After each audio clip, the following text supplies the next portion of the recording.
Waalaikumsalam warahmatullahi wabarakatuh. Selamat siang pada anak-anak. Pak. Kedinginan atau kepanasan? Kedinginan. Kedinginan, ya. Karena hujan ya. Ya, walaupun hujan, kita kan belajar di rumah. Kalian belajar di rumah, bolehlah sekalian sambil makan-makan, minum, biar semangat belajar. Ini ada 10 kan ya? Ya. Mari kita lanjutkan baca. Ya usah banyak basa-basi. Ini yang aktif berapa ini? Sekitar 10.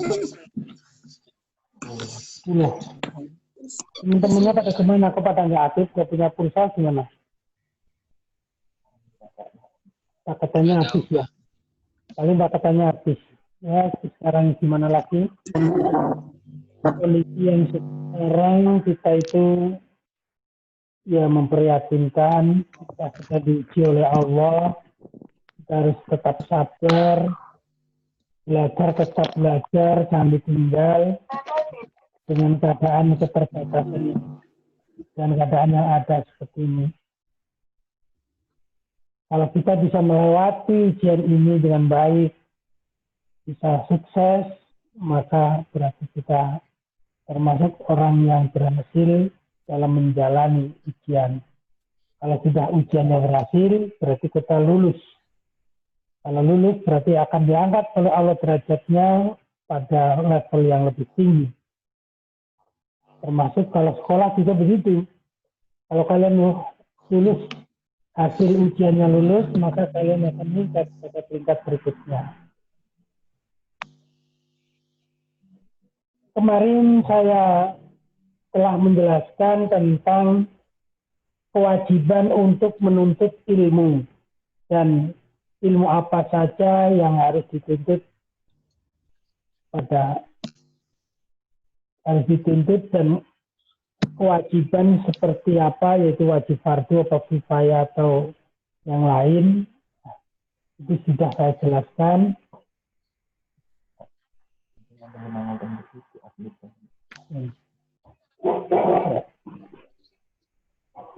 Jadi ilmu apa saja yang wajib kita pelajari kemarin sudah saya jelaskan juga,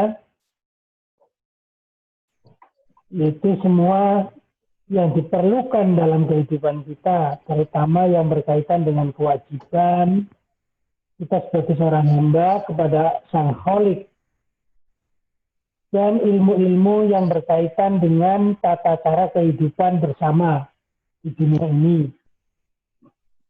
Ilmu yang berkaitan dengan sesuatu yang berkaitan dengan sesuatu dalam mencari nafkah, itu juga perlu dipelajari. Karena kita hidup di dunia ini ya butuh atau perlu biaya. Seperti kalian harus makan, minum, itu juga perlu biaya. Kalau belum punya, ya harus beli. Kalau belum punya uang, ya harus cari. Nah, itulah rentetannya.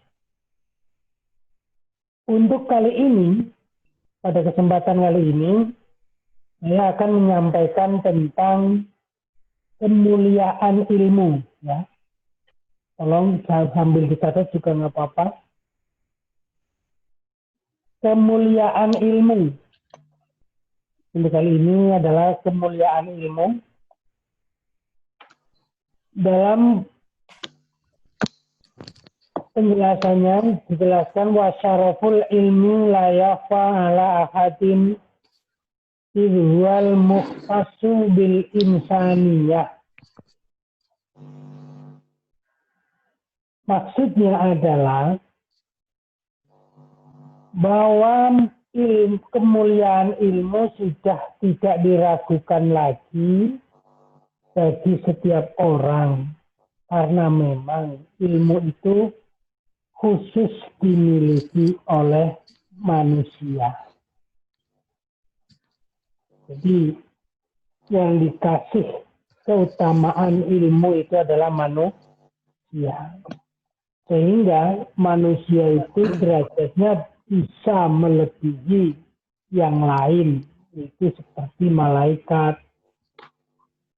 Malaikat bisa dikalahkan derajatnya oleh manusia. Buktinya apa? Yaitu bahwa malaikat dibandingkan para nabi itu masih derajatnya lebih unggul para nabi dan rasul. Karena memang manusia punya ilmu. Manusia yang punya ilmu bila diamalkan maka ilmu itu akan membawa kemuliaan bagi pemiliknya. Nah, kalau kita belum punya ilmu, tentu harus kita menuntut ilmu lebih dahulu. Maka dari awal ada kewajiban kita untuk menuntut ilmu. Coba sebutkan hadis yang menjelaskan tentang wajib dalam menuntut ilmu. Coba. Ya. Afifah, coba. Afifah, Oktavia, coba tolong sebutkan hadis yang menjelaskan tentang kewajiban menuntut ilmu. Tolabul. Halo? Ya, Pak. Ya, coba 1, 2, 3 sebutkan tolabul.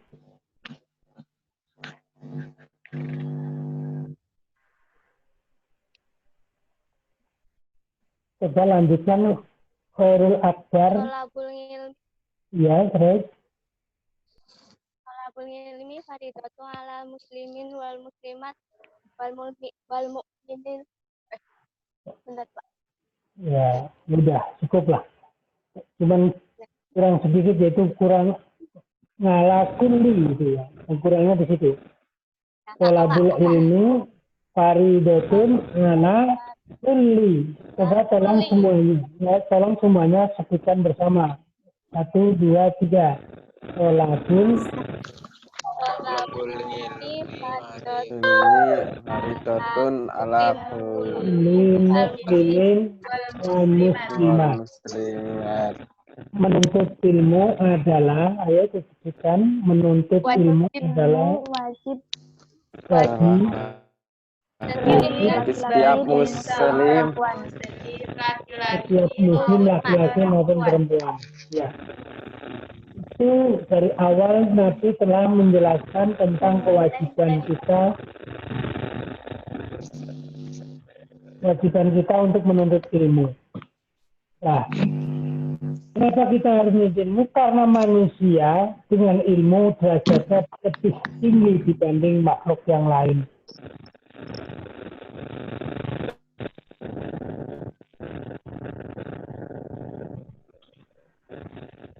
Kemudian lanjutannya adalah kenapa ilmu itu lebih mulia? Karena selain ilmu itu bisa dimiliki oleh siapapun. Seperti sifat makan, minum, tidur, menyalurkan keinginannya, itu semua punya. Kambing juga butuh makan dan minum. Kerbau, sapi sama. Manusia juga butuh makan dan minum, tempat tinggal. Kambing juga butuh tempat tinggal sama. Cuma bedanya, kalau manusia diberi akal kemudian ditambah ilmu. Kalau hewan tidak. Dia hanya punya perasaan insting kebiasaan. Itulah bedanya manusia dengan yang lain.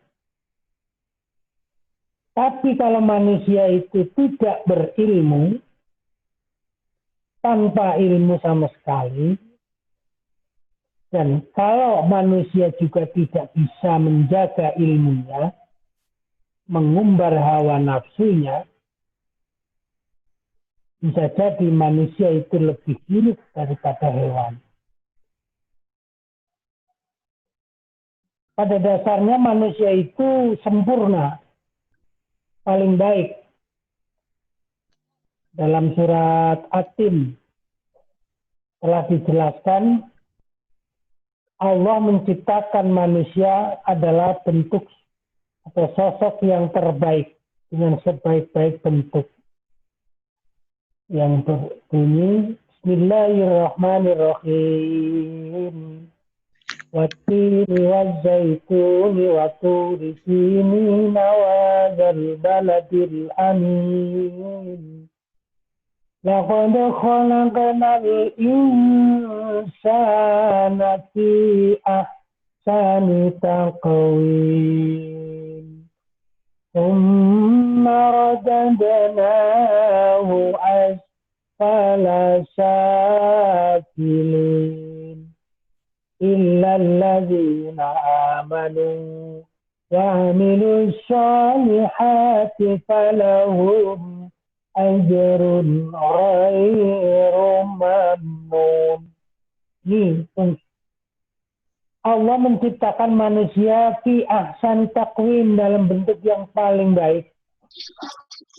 Nah, tapi tolong kalian bisa mengerti yang dimaksud bentuk yang baik itu bukan sosok atau jogroge ya.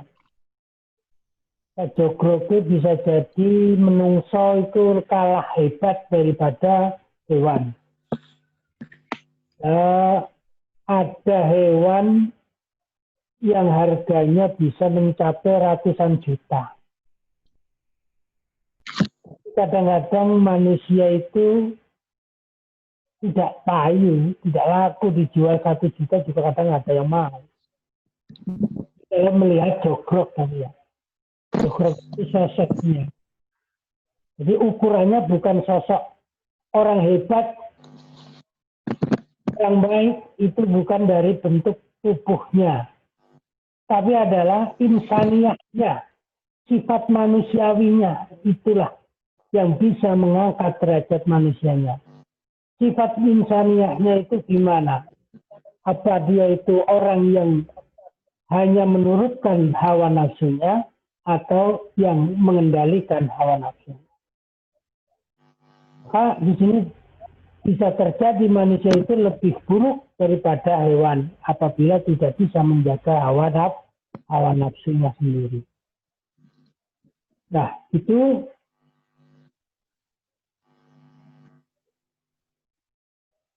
adalah pentingnya kemuliaan ilmu memang dimiliki oleh manusia.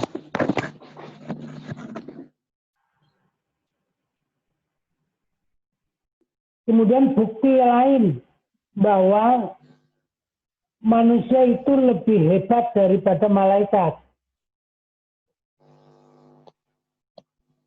Allah telah memerintahkan kepada malaikat mempunyai hawa nafsu. Allah telah memerintahkan kepada malaikat untuk bersujud atau menghormati terhadap manusia.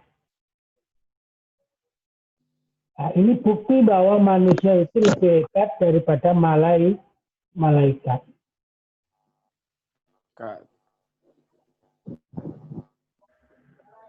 Ya. Itulah kemuliaan ilmu. Maka kalau kalian ingin menjadi manusia yang bermulia, bermartabat, derajatnya tinggi, maka tuntutlah ilmu.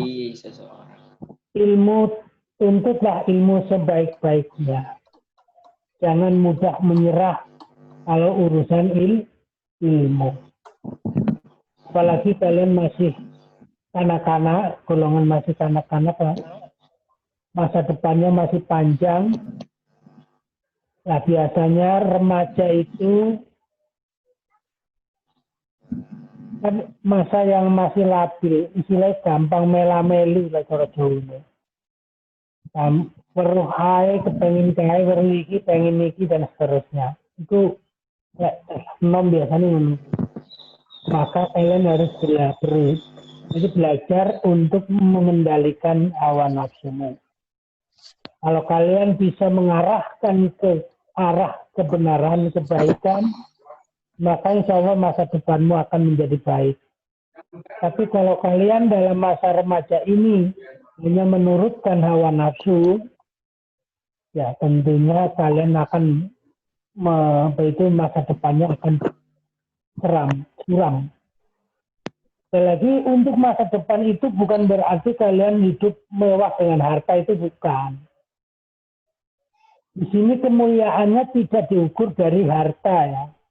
Kalau harta itu beda dengan ilmu. Kemuliaan dengan ilmunya. Jadi bukti lain ya bahwa manusia itu lebih unggul daripada malaikat. Dalam Al-Quran banyak dijelaskan oleh Allah tentang pengertian bahwa Allah memerintahkan untuk bersujudnya para malaikat kepada Nabi Adam. Sujud di sini maksudnya bukan menyembah, akan tetapi yang dimaksud sujud di sini adalah penghormatan. Ya, penghormatan. Kemudian ada penyair yang menjelaskan tentang keutamaan ilmu. Ya. Ada penyair yang menjelaskan tentang keutamaan ilmu. Kalian bisa rekamlah suara saya boleh. Ini tentang nanti dihafalkan ya syairnya. Akan saya bacakan syairnya. Kalian boleh direkam. Ta'allam fa'innal ilma zainul li'ahli wa fatlun wa unwanul likullil mahamidi wa kun mustafidan kulla yaumin ziyadatan minal ilmi wastafi dukhuril fawaidi tafaqqah fa'innal fiza adha luqa'i